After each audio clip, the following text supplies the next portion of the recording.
We are ready to go with NASCAR coverage on Prime Sports Network. How's it going, Eric? Going well. Thanks for having me. All right, let's see here. Yeah, you were doing some IndyCar. We just recorded your IndyCar spot. Yep. And I was thinking it may be a pretty good idea. Maybe what I could do is because there might be some NASCAR fans that don't even realize that you do an IndyCar report. So look, I can do one of two things. I can go, well, here, look at this. I'm going to switch over to the IndyCar room, and there's Eric. This is his IndyCar template, except he's got the NASCAR picture behind him. Yep, just move it back. Yep. He's back. I didn't mean to do that. So, yeah. So now we're back to the NASCAR side of things, or what I could do is I could say. More work for me, but I'm not saying I'm going to do this, but I could say, okay, right here, watch this video from Eric on the IndyCar report he just recorded. Which leads me into topic number 4. As I said, if he falls into trouble, early race troubles have been a theme here. Marcus Ericsson, as we saw in that video, he got airborne early on in the race in 2021. He came back and won. Last year, Scott Dixon, he had problems early. Collected an early race crash. There you go. There's that video right there of Ericsson. That you would think would take him out of the race. He ended up winning the race after a moment like this. It's because he was off strategy. There was other carnage. He had a pit on a different cycle, and he cycled to the lead, which is like what Penske needs to do. They need to go off cycle and hope cautions help him.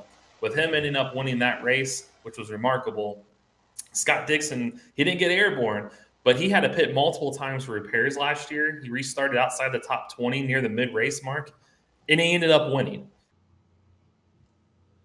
And if I do that, you'll see it. And if I don't, well, just imagine it. But maybe I'll put a little bit of a 10-second clip of one of Eric's reports in there. Maybe we'll even add that as part of the NASCAR show. Eric's little segment of IndyCar on the NASCAR show. So why not? We've got the material. So again, you can check it out, and it'll be up and running just about the same time as the NASCAR show is posted on our channel. And I had the futures. I was going over all your stuff, and I completely forgot about the futures thing. So I'm going to have to do that right now. I'm going to put this up here because I have it all set up. Where's my future? Oh, I have it. Okay, that's right. Yeah, here's the futures. Because we're going to go over this in a little bit. We won't go over this right now, though, but we'll go over this in a little bit. It's live on my site. If it's early, everything you sent is it's live there right now. Oh, you can see the futures. Yeah. If you hit Prime Sports NASCAR tab, and it's probably the first one sitting there. But yeah, it's live right now. All right. So there you go. You've got the futures right there, and I'm gonna put up our individual futures as well, but I'll do that while we talk because I have to ask you because while you do this analysis, I'll put up our futures. Okay, what the hell went on? Explain to me what took place this past week in Richmond because none of it made any sense. No, It was almost a perfect storm for the Fords, from what Logano said. It was hot and slick, which it masked, he said, their deficiencies. So we talked about that. It's you nailed that in the bets. We said last week, if you want to take a manufacturer, Ford was like plus. I forget exactly what they were plus, but we say that's a good bet if you want to take if you feel good about Fords, and a Ford won. But we didn't have Chris Buescher as our Ford. We were like, well, you get Kevin Harvick and Logano, and but it was Chris Buescher that won. And if you look a little deeper, that's why for my futures, I realized I got some catching up to do with Keselowski and Buescher because I think they can go on a run here. Fords, like we talked about last week's show, about they're kind of been track specific. This one they were good at. This week they're really good at. Last week correlates to Phoenix, and a couple weeks before that, Loudon correlates to Phoenix. And if you look, yes, Loudon was dominated by Truex Jr. It was a Toyota. I get it. Logano was runner-up. And then you look at Logano and Richmond, 4th. And you look at Keselowski, top 10 in both. You had Buescher winning at Richmond. I think if these Fords can just get through in the playoffs and really maximize what they're doing on these tracks and can just get by, they can skate by out of round 1, get into round 2. You got Talladega in that round. We know how good they are on super speedways. Then you get into the 3rd round, Martinsville. Well, that's a short track. Joey Logano was good there again in the spring. So you actually think that there is an explanation for this? I do a little bit. I think the Fords are they're good at specific tracks. And granted, I know I get what Logano said. Hey, that heat masked our problems, but I've just noticed in a theme. They're just kind of good on these short tracks. And the final 2 races of the season are on short tracks. So I think that was a little bit of a theme. Keselowski, we talked about this in the last show, and Buescher, they were good at Bristol last year. They've been good on short tracks this year, and then there's Buescher winning the race. Granted, Keselowski gave it away. Keselowski had that thing won, but Buescher was there to capitalize. And I think 23-11 was a little bit of a shocker with their speed. I don't think none of us expected that. But then they finished about where we thought they'd finish. It just their finishes weren't indicative of how good their cars actually were. Hendrick, nowhere to be found, and they've been nowhere to be found for a while. So but it also goes to the trends of them winning once in the last 27 races in Richmond. They're not all typically good there in general. I think maybe the spring race is a little bit more of a fluke compared to what the rest of the body of work shows, because this past weekend's race kind of looks like what Hendrick typically does at Richmond. They're just nowhere to be found. So Ryan Preece sitting there in a 5th place finish. Remember we talked about that last week, was like, what do you see that I don't see? Why do you put money on Ryan Preece? Yeah. Well, he had a chance. He ran well. So, yeah, Ford's led 201 laps. Toyota led the other 199. Chevy, I think it was at least a shocker that they didn't lead a single lap. I thought that was a little bit of a shocker, but it does go to show that Ford's, if they could get a car or 2 to Phoenix, they're a good value, which is why I only went 2 drivers with my futures this week, because I think I need to start doing some work with some of these Ford guys, because Keselowski, we know he could win Phoenix. He's been there before. Buescher, look what he's just done. So, yeah, you never know. I think it's more open than what we thought it was coming into this weekend or last weekend. So, basically, that was it. Is you just think it was Ford just dominated, and therefore, as you're saying, a segue eventually into our Michigan preview is with Ford, because if we look at the trends, they're much more dominant at Michigan. Yeah, I mean, they've won 8 straight races, even though Harvick's got 5 of them. Yeah, and I remember last year we talked about this, because I even had it on my. I looked one of my previews for last year for Phoenix, Michigan, about how they won 7 in a row, and Fords weren't really doing much on the season. Like, is this the year that that reign ends? Are they finally going to get caught up to with Michigan? They're not done much this year. And then Harvick went out and won. So I'm not going to fall for that again with 8 straight wins there. Yeah. And a manufacturer at DraftKings right now, I've got it up. This is the winning manufacturer. We talked about this last week. Chevrolet's plus 140, Toyota's plus 155, Ford plus 255. You're getting they have the worst odds, and they've won 8 in a row there. It's incredible that you're getting those odds right now. I almost feel like it's almost free money with what you've seen Fords do at this track and what they just did last week. It's just they seem to be track specific, and this is a track that they're really good at. So I do like the idea of getting a Ford right now at plus 255 for the winning manufacturer. And I don't know why. How come I'm not seeing anything at DraftKings for motorsports? Oh, scroll down on the side. Go to motorsports. Right there, motor racing, NASCAR Cup Series. What happened? I mean, did they change the thing? Yeah, it says saved as a bookmark.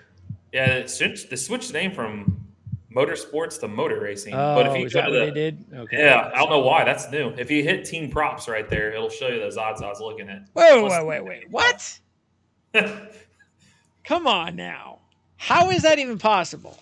They've won 8 in a row. And How is that possible? Now. I have no idea. It's like, do they know something we don't know? No. They have a discrimination against Ford all year. So yeah.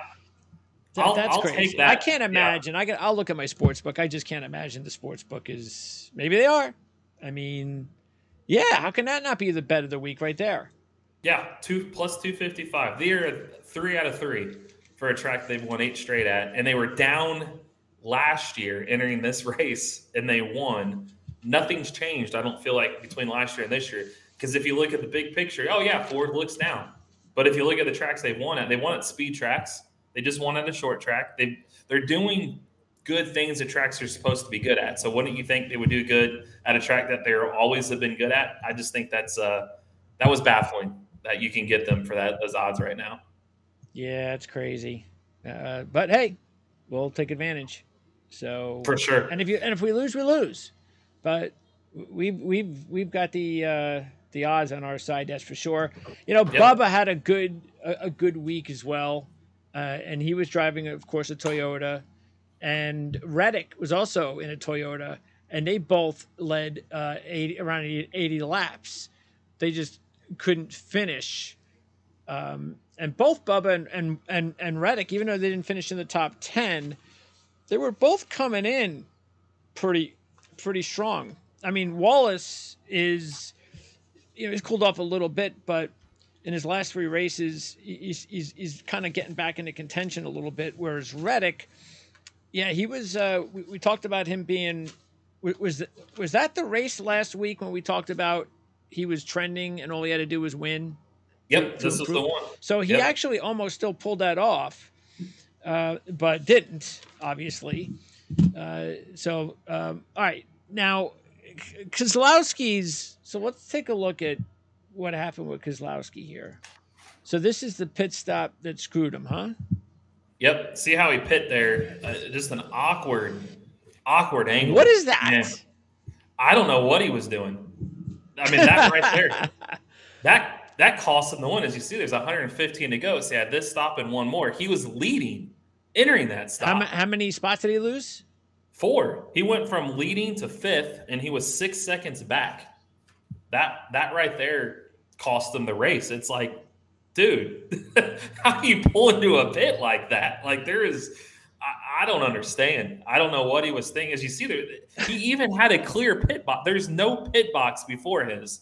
He had literally a clear path into his pit. It wasn't like there was a car pit behind him. I don't know what he was doing. Weird. That to me, he just choked it away. Yeah, because they picked that stall for a reason, because there's an open pit in front of him. That's an entrance back to the garage. As you see, there's nobody there. I could see if there was a car that was pit there, maybe pulled too far in the box, awkwardly forced them into that, but there was nothing. I don't know what he was doing. But yeah, that right there cost him a win and a top 5. I mean, he finished 6th. Good day for him as far as finishing, because he went from plus 122 in the standings to plus 151, but he should have had a win. Yeah, he's not happy. No, not Keselowski. No, and it was a weird race in a sense too, that the guys on the cut line did nothing. Michael McDowell was 22nd, AJ Allmendinger was 27th, Daniel Suarez was 33rd, Ty Gibbs, he was 15th, and he had a good first stage, but still 15th. Alex Bowman 18th, Chase Elliott 13th, Cindric 26th. I mean, those guys on the cut line did absolutely nothing. Bubba, again, he finished 12th, but those stage points, he doubled his advantage on the cut line. He went from 27 up to 54 up. Harvick's plus 182. Those guys are feeling really good. They were happy that if somebody knew was going to win, it was Buescher, because at least he was way up on the good for the cut line anyways. He was plus 111, so it doesn't hurt much. However, they've got to start looking out now, because now there's only 4 spots open, and there's 4 races left. So yeah, now we're getting to it. Now it's 2 road courses and courses Daytona. Yeah. This is the last regular speedway, pretty much. Yep. And Michigan, I mean, it's a wild card in a sense. Fontana's the closest, but Fontana It's old surface. Yeah, It's different. So this is a wild card in a way. And then you got Indy, Watkins Glen, and Daytona. So that's why I mentioned that Harvick, he finished 6th. He led 102 laps. He should have won. And by doing that, does that take him out of the playoffs? Because you got to look. Harvick's just – I don't think Keselowski's catching Harvick. Harvick's probably going to be that top wild card. What if Chase Elliott finds a win? What if Michael McDowell wins one of these road courses, which he very well can? And what if Allmendinger wins the other? There's 3 winners. Keselowski's out just by that small mistake. The points are going to be interesting in a way that the bubble, McDowell for that final spot seems interesting because nobody did anything. Those above them are in so long as nobody really far below them takes a win. So it'll be interesting, but I think it's a weird season in a way that we now have 14 different winners. And outside the Shane Van Gisbergen, the guy that won at Chicago, he was one of the 14, they're all in the top of the points. Though we don't really have a crazy wild card winner below the cut line that's taken a spot from somebody. So I think that's kind of made things interesting this year in that aspect that we don't have – I'm just pointing – the guy that newly signed contract, Corey LaJoie, hasn't won a race yet, or Almirola, somebody down low hasn't taken a playoff spot. So Buescher, even though he was having a strong year, he's really one of the first surprise long shot winners we've had in a while. Yeah, I mean, because you could point to Stenhouse to Daytona, but he's kind of held his own. Because you look at him and Buescher right in the standings. I mean, they're still above 16th. Is that it? Just the 2 of them? Yeah, that's really it. Wow. Everybody else has kind of been expected, other than Van Gisbergen, which again he's not playoff eligible anyways. We'll see. That's why I almost caution with these races. Yeah, Michigan and Indy Road Course and Watkins Glen and Daytona, they could be wild card winners, but we really haven't gotten many this year. It seems the guys that are running up front, they're the ones still winning. Nobody's kind of stole a win away to take the playoff spot. So that Van Ginsberg, whatever the hell his name is, he's racing in both races or just Indy? He's racing just Indy. He's going to race the truck race at Raceway Park next Friday night, and he's going to race the Indy Road Course, but that's it. He's not going for points or anything. So so that means that, for instance, if I'm Chris Buescher and there's 30 laps, 20 laps to go, and I am in 3rd, and Van, I want to steal a win. Gerdsberg is in right behind him, and Keselowski is right in the mix as well. Buescher might want to just knock that dude out. Just go. Yeah, you're not going to take. Yeah, Buescher might just go. I got to win. I'm in the playoffs. I'm going to knock you out because you ain't stealing a potential win from Keselowski this week. Yeah, and the other factor is he would be okay with Van Gisbergen winning in a sense that it's not taking a playoff spot. Point, sure. Yeah, but he might want to win himself in a sense. He only had 1 playoff point entering last weekend. Now he's got 5 more, so he's got 6 playoff points. But you look at some of the other guys. Byron's got 22. Truex has 18. Yeah. Kyle Busch has 7. You got some work to do. So that's 5 points on the line. Plus, Buescher needs to get in the top 10 in points to get those bonus points too for playoffs. So he's got a lot to play for. It's a tight gap, and Stenhouse has got to be hoping this race out of these next 4, somebody on Buescher too. They're right there together. They need somebody who's already won to win a race. So they're not. That kind of locks you in because you'd have 15 winners. That'd be the max you can do. So we'll see, but it's made things interesting. That's for sure. Shane Van Gisbergen. What nationality is he? New Zealand. New Zealand. Do we have a New Zealand racer? Not in NASCAR. IndyCar, we've got Scott McLaughlin. What was Scott the Dixon. name of that guy who used to run road courses in NASCAR from Australia, New Zealand? Oh, Marcos Ambrose. Yes. Yeah. Okay. All right. So that's last week. Now, before we get to this week, here's the futures. All right. So there you go. Those are the current futures. Those are the championship odds. So if you haven't put any money on these odds yet, then I would see if I had not invested any money at this point, I would not go down any further than Hamlin. I can't go 4-1 with Truex at this point because you can get those odds later. So Hamlin, I might do it, especially if he keeps getting hot. But as far as longer shots, you have Blaney and Harvick. I mean, Harvick still is the guy to 25-1 still. It's crazy that he's still getting those odds. I like I did this week, Keselowski and Buescher. You never know. All it's going to take is one more win out of them, and they're going to way go down. I mean, I'm shocked Keselowski was still where he was after even what he did. I mean, he's got to win, yeah. If he wins, he'll be down to like the 13-1, I would say, category. So let's take a look at. So let's see. So here's mine. I have 17 drivers. My top guy is Harvick.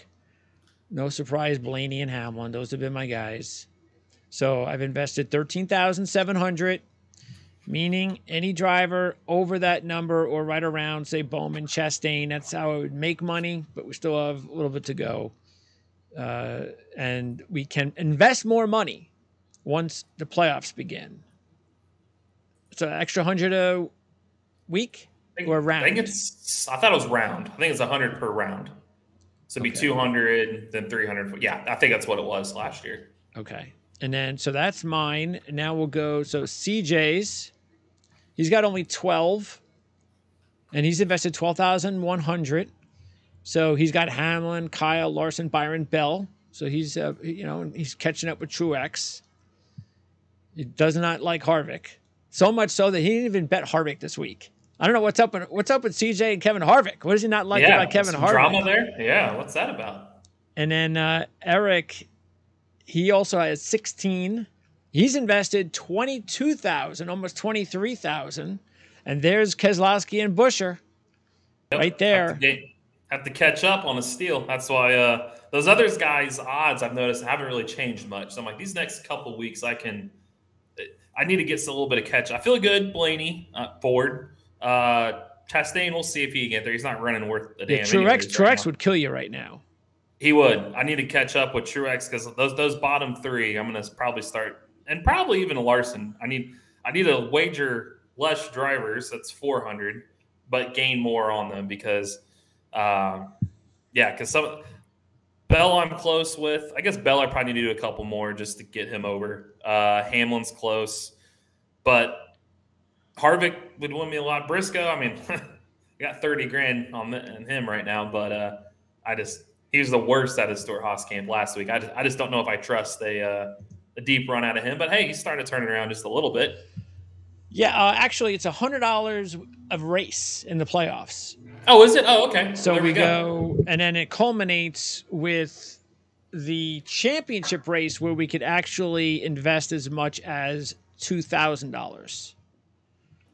So there we go. Right now we're limited to $100 per driver, but we'll be able to go $200 per driver in each playoff round. And then we go all the way to 2,000. And that could, of course, and at that point, nobody's going to be in the minus.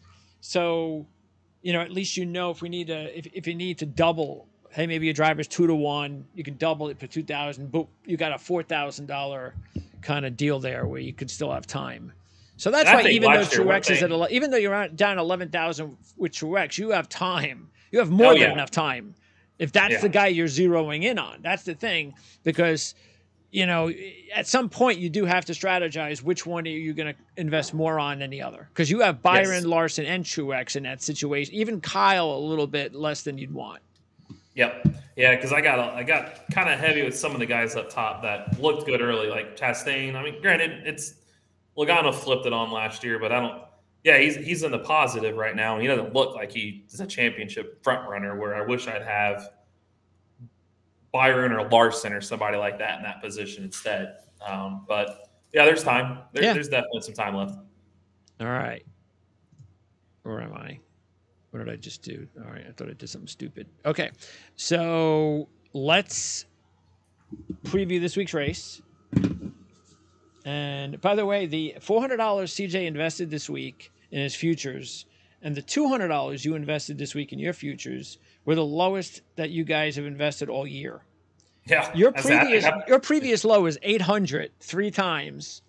CJ's previous low was 400, like 400, but he did that only once, and that was February. So he hadn't invested. Mostly he's 500, 600, and you're usually 1,000 each week.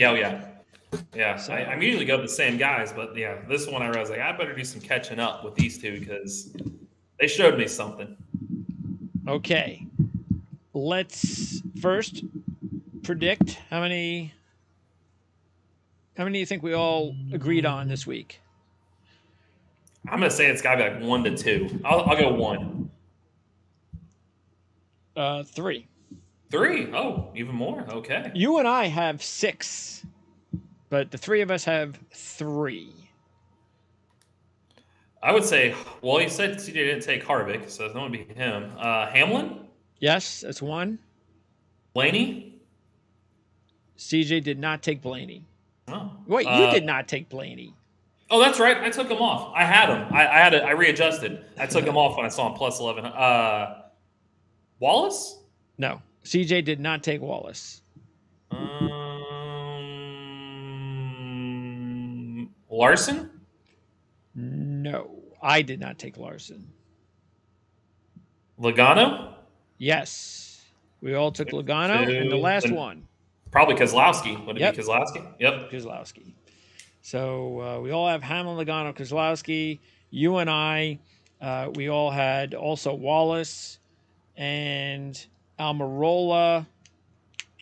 And who else do we both have together? Someone else in there. Harvick. Yeah. Okay.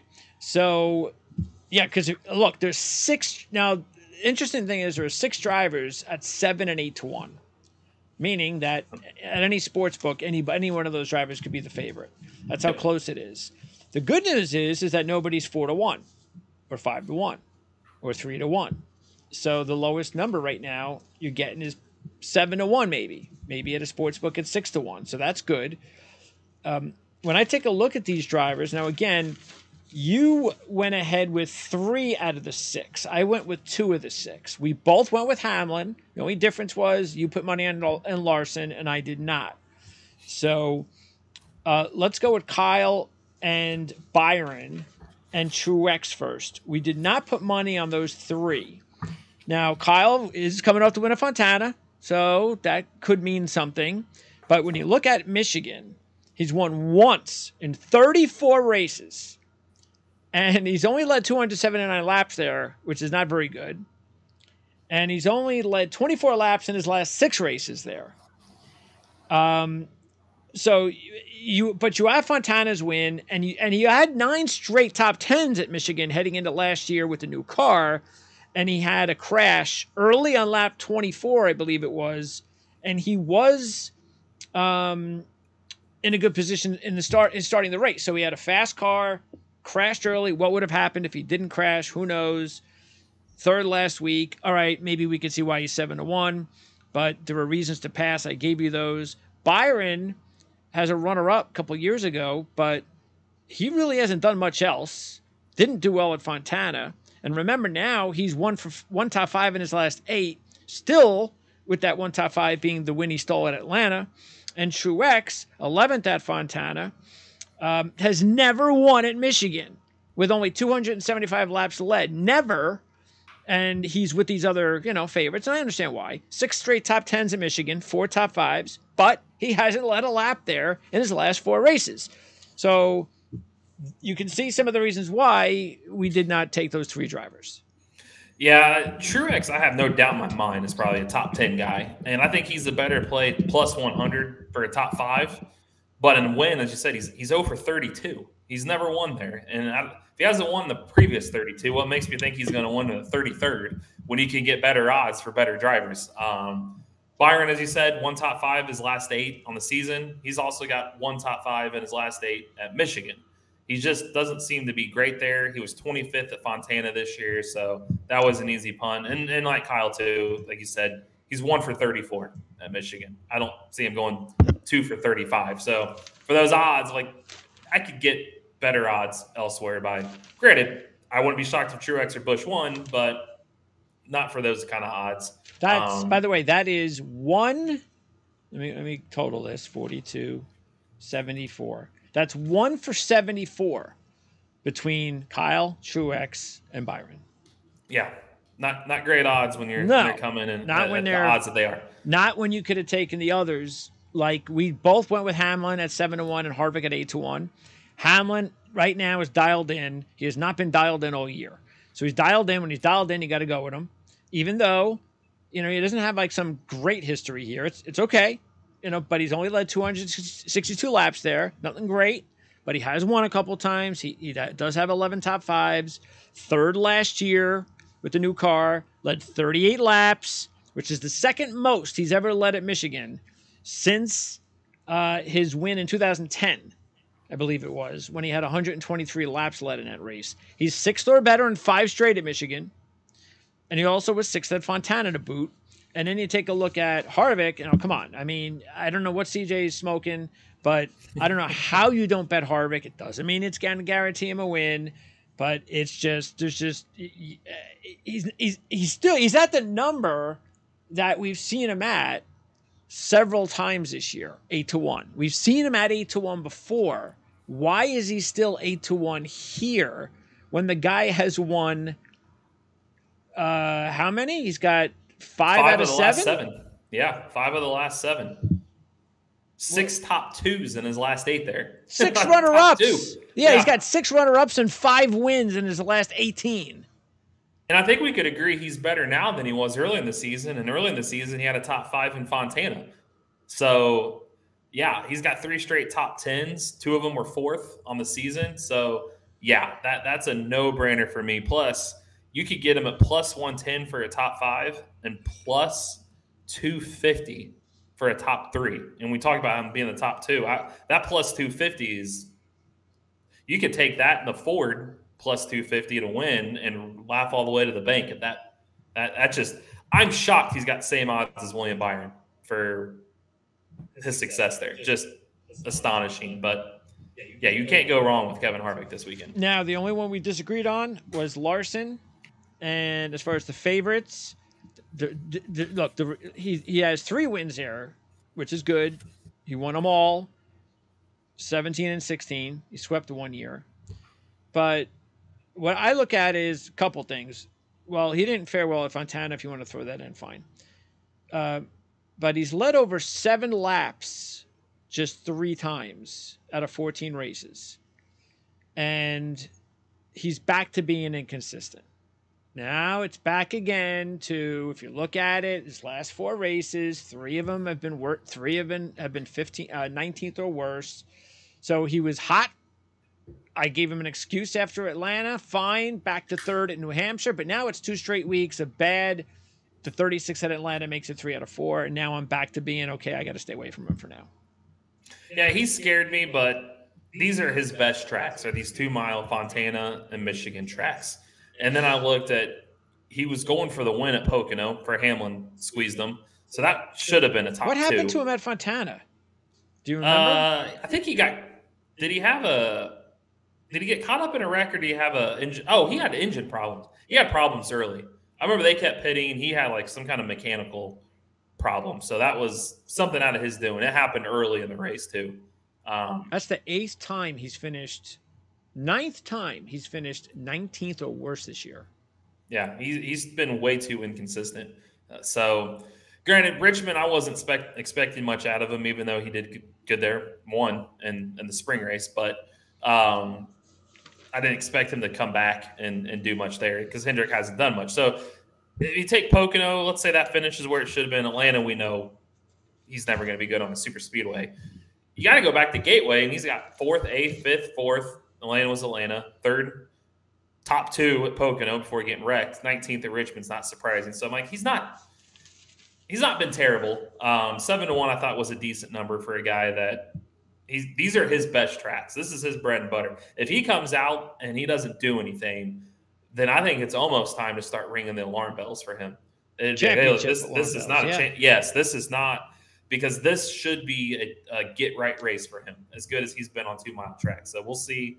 He hasn't had any penalties this year, right? No, he's not had any issues. And he's 8th, which is not typical for what you expect out of Kyle Larson. Now, if you look at all of his results, they're either top 5s, a couple 8th there, or outside the top 19. Yeah, that's really there is no middle ground for him. So that's why you get all or nothing. 7-1. I didn't like it, but it's not a bad number for a guy that's got 3 Michigan wins, and he was 3rd and 7th the last 2 years. So I thought, why not? It's better than – I know he could win there where Kyle Busch won for 34, and we know it's Truex. But I did mean to mention, there is a driver prop right now with Truex versus William Byron. Like I said, Byron won top 5 his last day in the season, won top 5 his last day at Michigan. Truex has 7 top 6 finishes in his last 10 Michigan starts. He's been 5 top 7s in his last 7 weeks of the season too. And you're getting him at -105 compared to Byron -125 right now. That to me seems like an easy win. Where do you see that one? Right there. Right. Truex Jr. versus Byron. Oh, Truex and Byron. Yeah. I don't know why they're head-to-head, but it seems like an easy win right there. Truex is just so good at Michigan. Granted, we said he hadn't won, but I said he's top 10, top 5s. Byron's got 1 in his last 8 on the season and 1 in his last 8 there. I feel like that was almost I think Blaney over Reddick would be a good play. Yeah, that's another solid one right there. -105 for both. And Harvick over Kyle, too, actually. Yeah, all 3 -105s. You parlay that, you take a Ford group winner, and you're set up this week. But and I would take Gibbs over Bowman. Oh, for sure. Yeah. Even though CJ put money on Bowman this week. Yeah, I'm writing Bowman off until he just get me a top 10. Let's say he's in this category. I'm like, do I need to drop this guy for my fantasy team? He's giving me nothing. Ooh. Yeah, well, I won't, but he's giving me nothing. No, yeah, he hasn't. All right, so Bell at 10-1, Blaney 11, Reddick 12, and as far as those 3 drivers, we both have Wallace, and again, you got Blaney being a Ford, so that was the gimme for me, and he won here just a couple of years ago. So I know he's not dialed in, but it's just a no-brainer for me with the Ford and his win a couple of years ago. I didn't put a lot on him. Just a decent amount. Reddick, yeah. I mean, why would I put Reddick here? I mean, I don't know what he's doing at 12-1. No, he's never had a top 15 in 4 Cup appearances, and it was a disaster. I don't know what happened to him at Fontana. And Wallace, yeah. I mean, Wallace again, like I said, his last 3, even though he doesn't have a top 5 in his last 8, in his last 3, he's 12th, 11th, and 8th. That's fine. He also had 2 top 10s out of 3 races in the Xfinity Series at this track. Runner-up here from the pole last year. And 2 top 10s in his last 4. So I know the 14-1 is the only issue. He was 25-1 in this race last year, but still, I think Wallace's odds should be better than Reddick's. Oh, I do too. I'm shocked. Reddick and Bell at 10, where he was at opening. Yeah, Christopher Bell. Yeah. I mean, he's 13, 17, 13, 26. Yeah. And he never had a top 10 in the Xfinity Series either. No. 32nd in Fontana in February. He's not had a top 5 in the last 14 races. His last 6 on the season. Oh, that's right. We're still talking about he hasn't had a top 5 since the dirt race. I'm going to keep bringing that up. So it's like, how is he plus 1,000 and Reddick plus 1,200 when Reddick's best Michigan finish is 18th? He was 34th in Fontana, but you get Bubba Wallace, who you just said, finished 2nd last year, and he's plus 1,400. So that was a no-brainer. And Blaney, second from the pole. Yeah, and the only reason I didn't take Blaney was he's kind of slumping right now, but I wouldn't be shocked if he won. I originally had him. I just realized I got to start winning more races with more money, like we talked about last week. So that's the only reason I dropped him. But he's a phenomenal player. I expect a top 10 out of him. Yeah, if he doesn't have a top 10, not even that. If he doesn't lead laps this week, then because they're going to road courses the next couple of weeks. Yeah, and we know he's not good at those. Yeah, So he needs something good to happen this week. Yeah, and you could get him too. If you feel a win out of him, which is plus 1,200 right now, you might as well take the top 3 at a plus 330 too. I mean, that's a pretty plus 330 is pretty good for a top 3 finish. So okay, yeah, I do like that. But yeah, Blaney, I'm shocked he was where he was. I'm shocked Harvick was where he was. I'm shocked Bubba was where he was, and I have no idea. I feel like Ford they screwed up on by giving us that, and then Byron's odds what he was, and Bell and Reddick. I don't get it, but I'll take it. I'm glad that because it gives better odds for better drivers when you've got guys that are probably misplaced in the odds makers right now. But hey, I'm glad they are because Bell is only 2 points away from Harvick. And the only thing that Bell had going for him is that last year he led 31 laps from the front row and he crashed late. That's really all he has as far as anything good to say about Bell. But 10-1 just doesn't make sense. And then you've got Elliott, Logano 15, Chastain 18. And CJ did put money on Elliott. We all took Logano. Nobody took Chastain. So Elliott, runner-up in his first 3 appearances at this track, which is pretty incredible, but no top 5 since, and nothing inside the top 10 in the Cup Series in the last 4 races. So he's back to cool. He's cooling off again. Second at Fontana. Okay, well maybe. He was 6th in this race last year. Now 15-1. Logano, Ford have to play him. He's been excellent here. 3 wins. And last year we thought 13, 16, 19, maybe he wins in 22.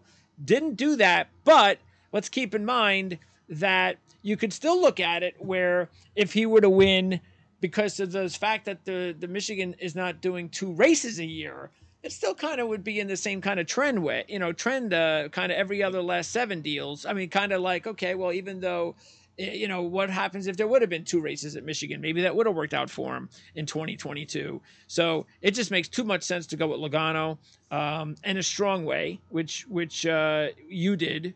You put some serious money on Logano. But yeah, Chastain, I just don't know what to do with Chastain and Suarez because I was really close to putting money on both of them because they were both good odds. But then I just sat back and I said, yeah, but they're just not doing anything. And when you look at it, Chastain in 5 Cup appearances doesn't have anything better than 24th, and no top 10s in his last 5. And Suarez has that runner-up, but that was in Atlanta when they cut the race short, and he's done nothing for months. So no, yeah, they've given you nothing. That's why I punted on them. And Logano 6 top 10s his last 8 at Michigan, just too good to pass up. If you feel good at Blaney at plus 1,100, you got to go Logano plus 1,500. Yeah, I don't understand that either. I think Logano should be better odds than Blaney. Yeah. I thought they probably should flip-flop. Agreed. Blaney would probably be better at 1,500 and Logano 1,100, but I'll take it. Elliott, I just don't think I fully do not believe he's got race-winning speed right now. I just don't see it. Could he get a top 10? Sure.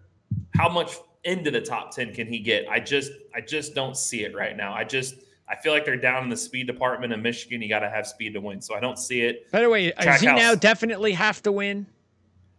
I mean, not really. I mean, he's still, what is he? I got it right here. He's 40 out. So he could still get in, but it's getting close, getting long. McDowell is I expect him to be good this month. Michigan, Ford, I think McDowell can top 15 there. We know what he can do on the road courses in Daytona. So I don't think he's going to make it. McDowell? No, I don't Elliott. Elliott. Oh, I don't either. I think Elliott and Bowman are both out. I don't see Bowman now. I mean, he's 42 back. I feel like he's going to have to win. And Elliott's kind of teetering. I just can't pick a track out of these next 4 that they're going to win at. I just don't feel like they've got the speed. Course. It'd have to be a road course for Elliott. Yep. Bowman isn't good at any of these tracks. Just Daytona would be about his only shot. Elliott, I just feel like they're lacking in the speed. So I don't see a 1 out of him. I feel like Chastain and Suarez are lacking in speed. I mean, Chastain's got 2 top 10s in his last 10 starts in general and 1 top 5, and that's his Nashville win. Suarez is giving you nothing. So, yeah, Michigan's a track you have to have speed to win at. You've just got to have it, and they just don't. They don't have it right now. So, better off going against them right now. Gibbs, I did put money on Gibbs this week. I have not put money on Gibbs very often, but he was 10th last year, won the Xfinity race last year. So why not? Hey, if Buescher won last week, anything can happen. So I'm finally going to put a little bit of money on Gibbs. We all put money on Keselowski, 7th at Fontana. The only thing is, I would have put more money on Keselowski. I didn't put a lot, but I would have put more. I just don't see. I mean, he didn't even have a great resume when he was with Penske there. No. So that's what worries me. But he is racing well, and he's in a Ford. And like you said, Bowman, no way. He's never had a lot of lap there. And hasn't had a top 10 since his return. No way Buescher wins 2 straight races. And, yeah, Suarez, I mean, he won an Xfinity race at Michigan and was good here last year, but it's like, how can you and 4th at Fontana, but and it's 60-1. It's enticing. I just can't do it.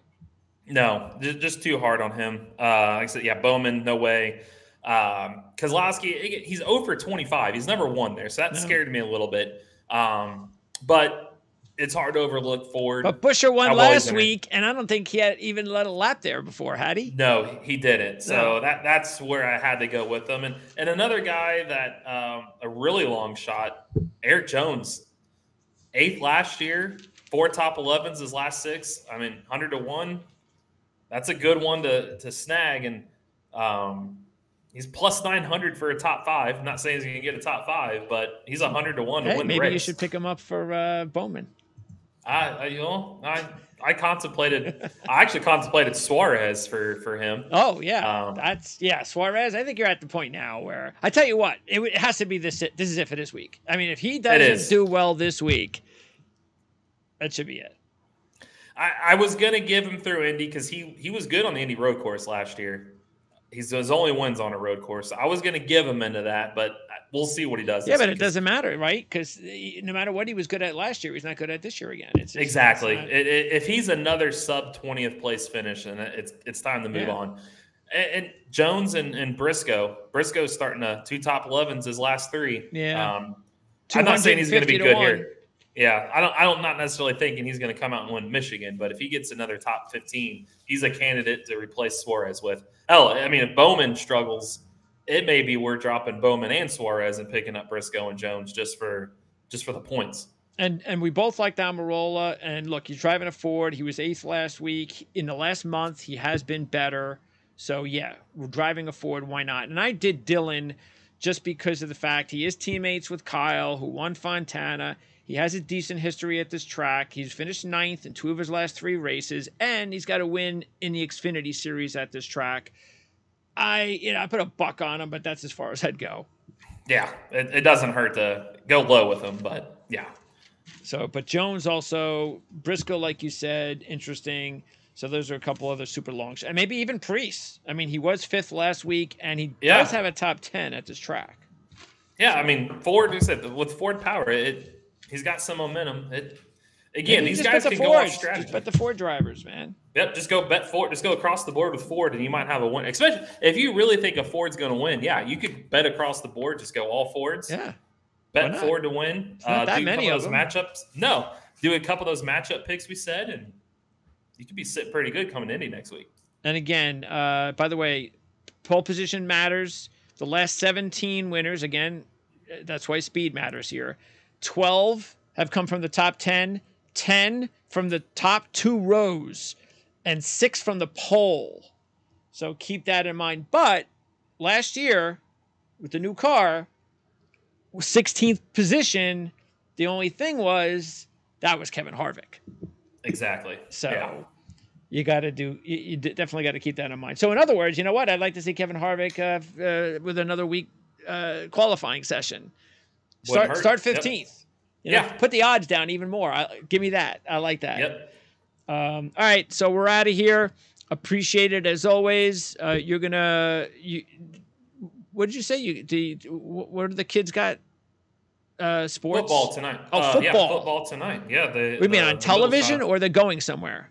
Oh no, we practice. they practice football. Okay.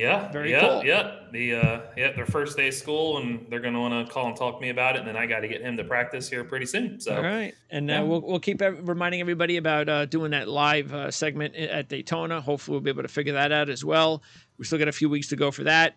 So next week it's Indy road course, and you're also doing IndyCar, correct? Yes. All right. So we're gonna, maybe we'll come up with something unique on next week's show. So Eric, appreciate it as always. We'll talk to you thank you next week. Yep. See you, everybody.